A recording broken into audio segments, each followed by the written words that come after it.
My name is Rachel Gallagher with USAID. I'm a humanitarian assistance officer.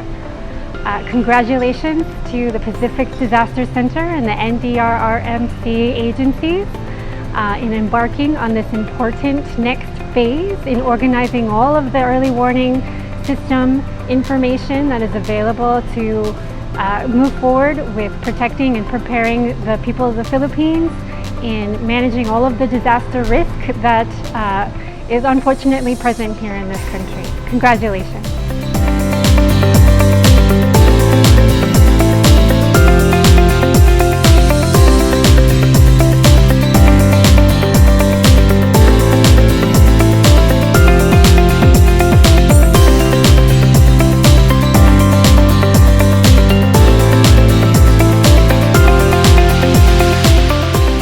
Thank you everybody for taking the time this morning to actively participate.